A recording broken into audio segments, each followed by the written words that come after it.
Hey people, how are you? It's Makeda Valletta, also known as the Body Scientist, and I am live on my IG page, the_body_scientist. I'm going to save this video and repost it to my YouTube page, the Body Scientist 81.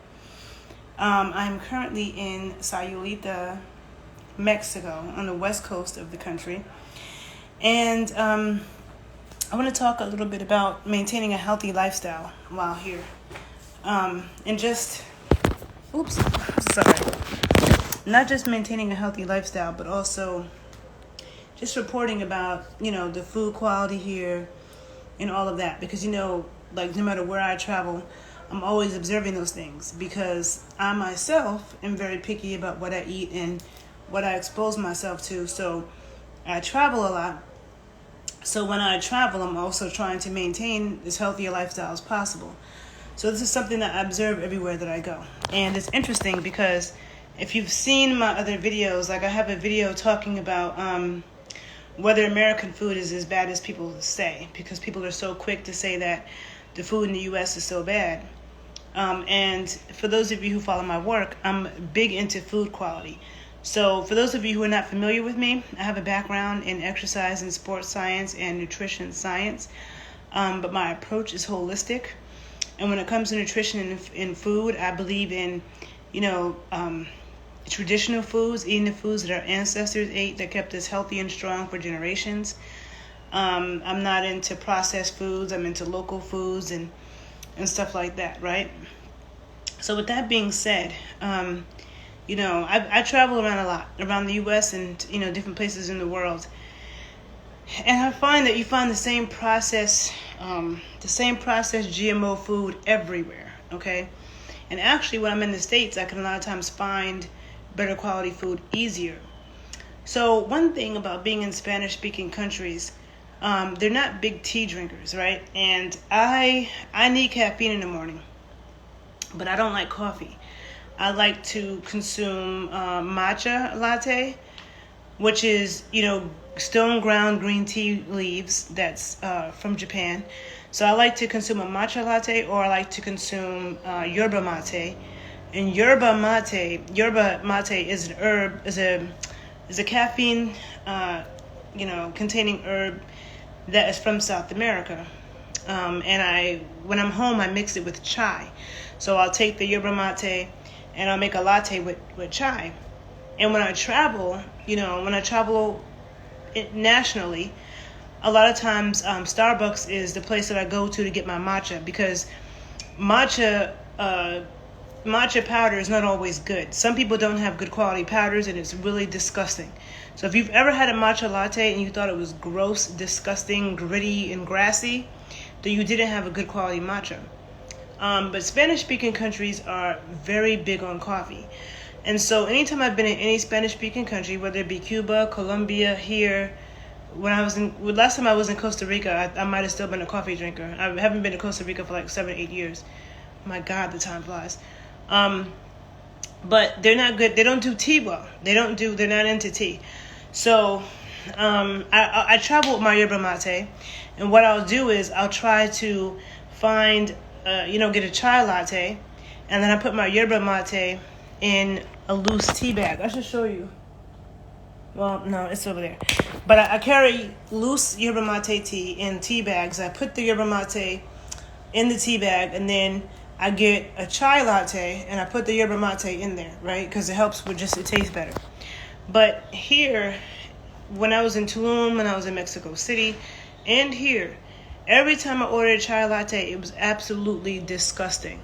Even the chai latte that came from Starbucks, the Starbucks chai latte is not the greatest. But even the chai latte at Starbucks, they were all super sweet. Super sweet. People always say that Americans consume a lot of sugar, Americans consume a lot of junk food. But a lot of people don't know that Mexico is number one in the world. Okay, Mexico is number one in the world with consuming sugary drinks, and they have a Coca-Cola addiction. I see people drinking Coca-Cola here all day. I haven't drank soda or Coca-Cola in like 10 years. But that's like the number one drink of Mexico. They drink more sugary drinks, more soda, more Coke than anybody else. And the chai lattes here are so disgusting. Like, they taste like somebody put a pound of sugar in it. It's not good quality tea at all. And so I kept trying to order chai lattes from different places. I would look at the menu and they would talk about how the chai latte was made with all these herbs and spices, and I would order it and it was just disgusting. It tastes like chemicals and sugar, okay? So, and then the matcha latte, it's weird because there is Starbucks in Mexico. There is Starbucks in Colombia and in Europe. But every time I've had the matcha latte, now I don't like Starbucks coffee, so I'm not talking about their coffee. I'm talking about the matcha. Every time I've had Starbucks matcha outside the U.S., it has been disgusting. It tastes like vomit. It tastes like rotten milk. And that was the case in Europe, when I was in Amsterdam, when I was in London, when I was in Paris, when I'm in Colombia and Mexico. I don't know what it is, but the matcha latte outside the U.S. is not good. So that's one of the good things. One of the things I like about the U.S. is that we have options. Like, if you want coffee, you can find coffee. If you want a good quality tea, we have good quality teas, right? But I've had to give up here because I can't, and the chai lattes here are disgusting. So I just, drink coffee. And,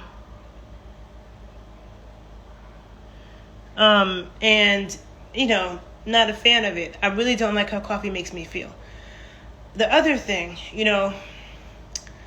I just want to go to a lot of countries and talk to them about sticking with their traditional foods. Because, what you find is that no matter what country it is in the world, once they have roads, the commercial food industry starts shipping in all their processed crap. So, of course, just like in the U.S., when you see people cooking on the streets, they're using all kinds of oils. The same oil that they use in the U.S., the canola oil, the vegetable oil that's really bad. If you're going to cook meat, you should be using tallow. You should be using good quality lard, ghee, butter. But they're not using that. They're using the same crap that you find in commercial restaurants in the U.S. It's just that in the U.S., a lot of cities, and this is why I'm about educating people, right? Because when you educate the masses and there's a demand for certain things, the companies follow. So in the U.S., you have a lot of people who are aware of grass-fed. You said they have everything they need where they are. Yeah, we have everything we need too in the U.S. But it's that people are brainwashed. So, when I'm in the U.S., I can find good quality butter. Like here, when you go into the markets here, you still see GMO produce. Maybe the farmers who are selling, on my way here, I pass a lot of local farmers that look like they probably had good produce. But you go into the markets, it's the same GMO, cheatless looking produce that you see in a hood market in the States. I'm looking, when you get the food off the street, I've never seen anything here that says grass-fed beef, Maybe it is, but I've never seen that, And if you don't see that, if it doesn't say local, if it doesn't say grass-fed, you can assume that's coming from the commercial food industry. And I don't know that for sure, but you can assume that. And I don't ever see that here. What else? Every culture had fermented foods. I don't see a lot of fermented foods here. And of course, they're trying to appeal to Americans a lot because a lot of Americans come to Mexico, right? And so, some of the places I go for breakfast, you're seeing granola and low-fat yogurt and fruit, which is skinny white girl breakfast from the U.S., So you see a lot of that. I like, just good old Mexican food. But traditionally, I'm sorry. The farmer's market in Memphis has grass-fed. Yeah. The farmer's market, all over the states, and this is the thing that I hate this myth, because all over the states, every major city has farmer's markets where you can find grass-fed beef, you can find pasture-raised pork, you can find pasture eggs. And I find that when I'm in other countries, I haven't been to Jamaica since 2006, but I remember being in Jamaica and it was all processed crap. Colombia, going to every supermarket, not finding any butter. It was just butter-flavored margarine, So for me, I need my caffeine every morning. I like my chai latte with yerba mate, or I like my matcha latte, but, can't get that here, so I have to drink coffee. after a while, like sometimes being away, that's one of the things that makes me like look forward to going back home, is because I can eat my good butter and my good food again. A friend of mine, a midwife that I know from Oakland, she told me that you can find raw milk in Mexico. She said I have to ask around because I'm a big raw milk drinker. She said that you can, they'll deliver it to you, but I haven't tried that yet. But from what I do know about Mexico, they sell ultra pasteurized milk that's like even more pasteurized and homogenized in the U.S. They don't even put it in their refrigerator. It's like sold in a plastic bag on the shelf. They sell steroids. Every single pharmacy here has advertisements for anabolic steroids. And I'm like, wow. Because anabolic steroids are illegal in the States. But you find them everywhere here. The good thing, though, is that this is a very walkable place. And to me, walking, like being from New York, walking is something that you just do every day. I don't even consider walking exercise. It's just something you should do every day. Most people just living life. Not to say, oh, let me go take a walk, but just living life. Just, oh, I want to go eat. Let me go walk to go eat. Let me walk to the beach. I don't need to drive everywhere. You need to use your body. And then when you're walking, you also get the opportunity to get sun on your skin. If you're always in the car, you can't get sun on your skin, right?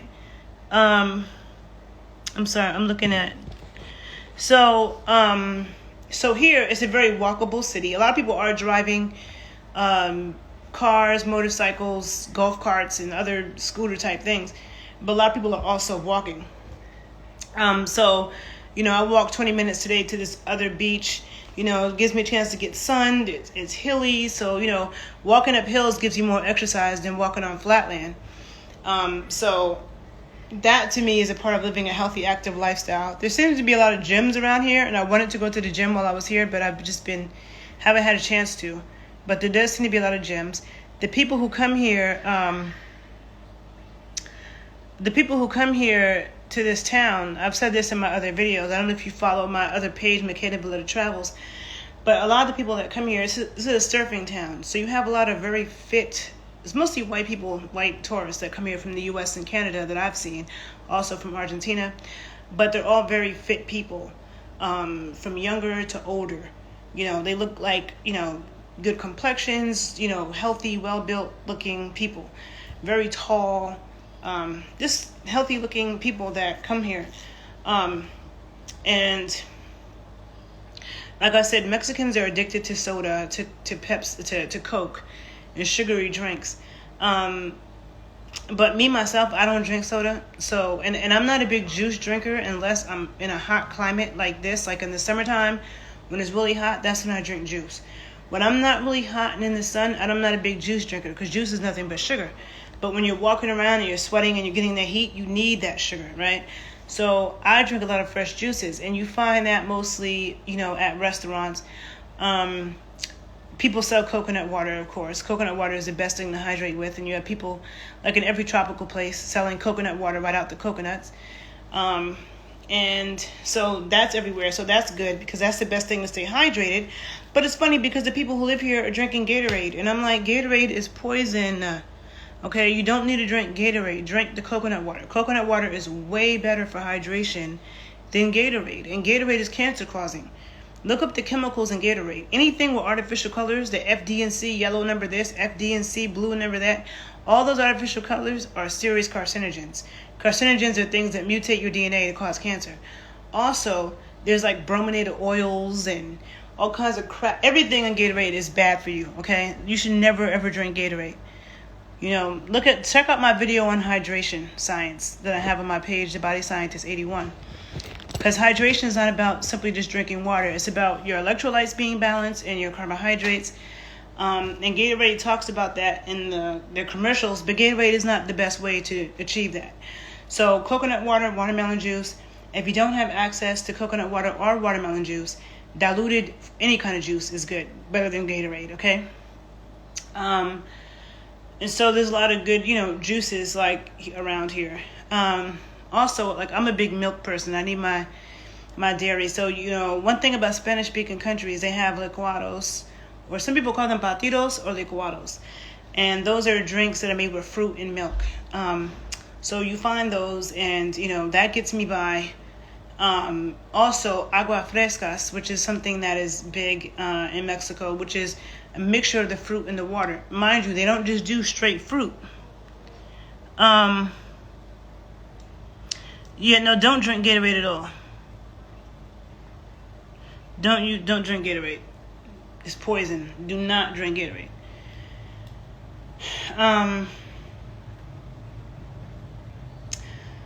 So I just find that, I wish I could tell people, use your traditional foods, because traditionally Mexicans, they use lard to make their tortillas, and I don't know how much of them are still using it now, because people get brainwashed with this, use this canola oil, use this corn oil, use this whatever kind of vegetable oil crap that they're selling, which is really bad for you.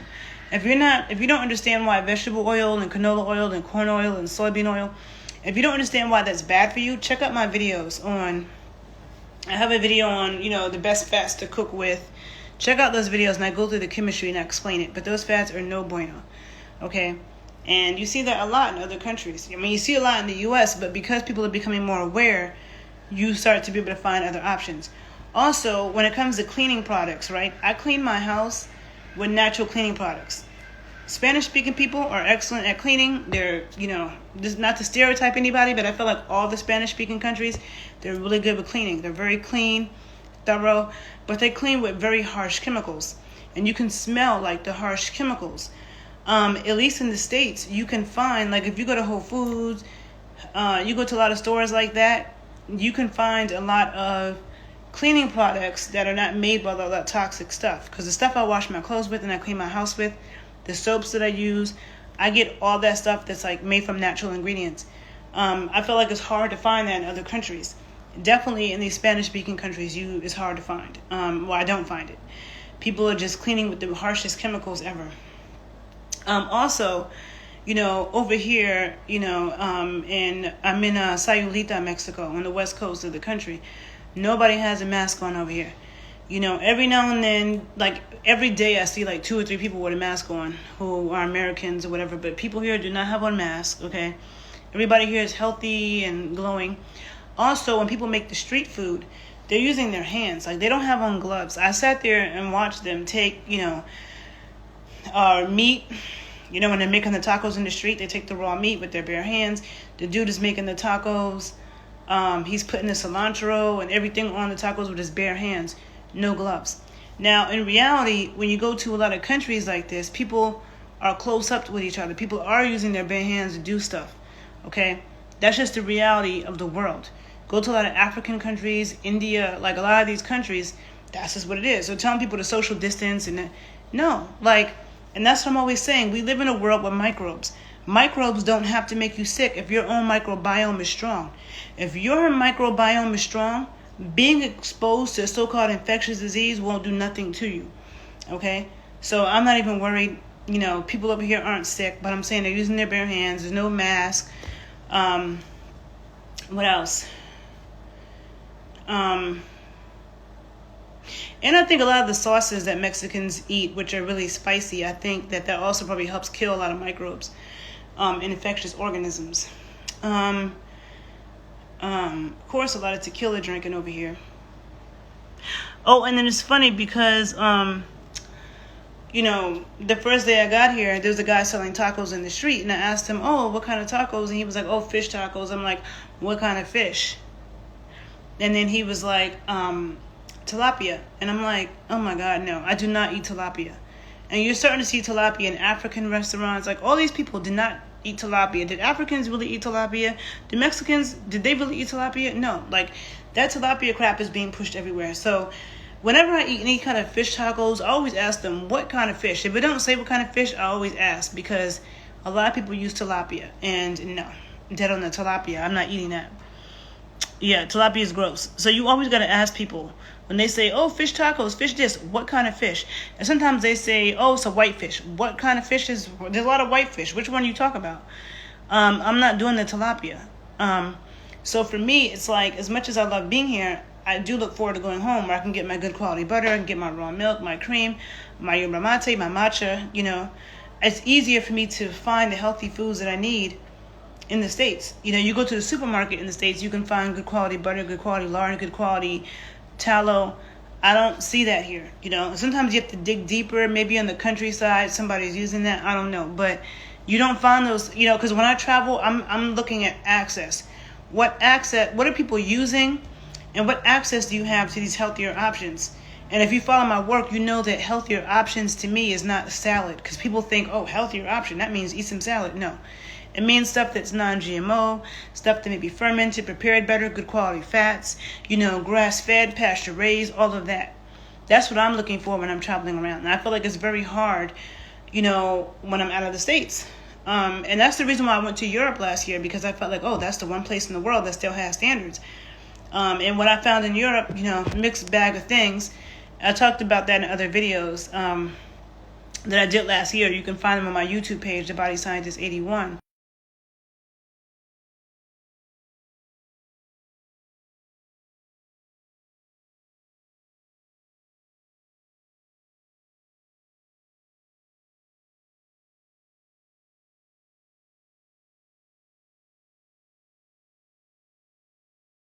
Also have a commercial food industry. It's not just the U.S. People think that this commercial food industry problem is a U.S. thing. It's a worldwide thing. Europe was the one area that kind of stood up to a lot of these things, but so like I said, they sell steroids here at every single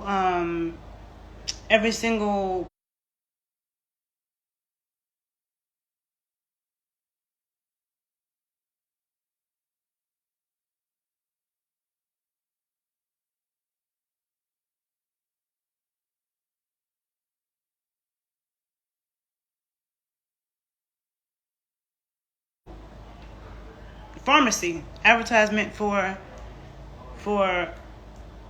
anabolic steroids. Mexico, weed has been greatly decriminalized. I think it might be legal now. I'm not sure. The weed here is not as good as it is in the States. But of course, I'm big on studying cannabis medicine. There's a lot of things that we can use cannabis for medicinally. And there's some knowledge of that here in Mexico. But I, would like to tap in deeper to find out what all is known here. And that kind of stuff can be hard to find. But I do know that there is some knowledge of using cannabis tinctures and stuff like that. I'm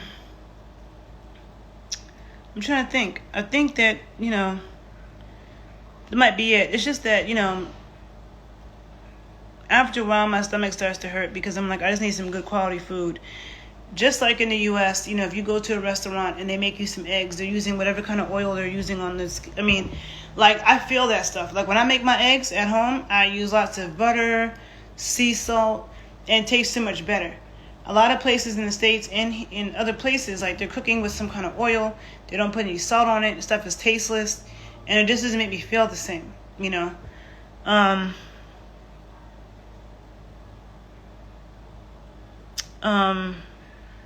So to me, like when I see a lot of Americans moving to Mexico and stuff, like I just feel like I can't find what I need here. Like I can't find good quality teas. I love Mexican food, but that's all they do well here is Mexican food. So if you get tired of eating tacos or just tired of Mexican food, like they don't do other things that good. So I feel like with the food thing, it's a little bit challenging for me. But when it comes to just being able to walk around, get sunlight, all of that is good. And that's I'm trying to think if there's anything else I need to say. I think that might be it. And I'm losing my light. So yeah, I'm in Sayulita, Mexico, on the Pacific coast. Every country is different in different parts of the country, so you can't judge a whole country by going to one place or 2 or 3 places. So I'm keeping that in mind. This is just based on the places that I've been in Mexico. But, those are the challenges. So if anybody knows anything about raw milk in Mexico, please let me know. I'm not seeing, I know cortado, that's a Mexican fermented cabbage that people would eat with food sometimes. I don't see that here. It's just like in the U.S., how we have sauerkraut, which is a traditionally fermented food, helps you digest your food better. And yeah, I love soul food. I think American food is my favorite. American food and Mexican food, like my 2 favorite cuisines. But American food to me, it can't be beat. It's so varied, and we have so much good food. But again, at the end of the day, it's about the quality of the food, okay? The quality. So if you follow my work, you know that's what I talk about. Definitely check out more of my videos and learn more about that. So yeah, I'm gonna end that here. If you've ever been to Sayulita, if you have anything to share about food in Mexico, please do. I'm going to repost this to my YouTube page. If you're on Instagram and you don't follow me on YouTube, be sure to follow me at The Body Scientist 81. And if you're on YouTube, you don't follow me on IG, be sure to follow me at _body_scientist. Thank you for listening. If you've learned something, please like it, please share it, and have a great day. Bye, people.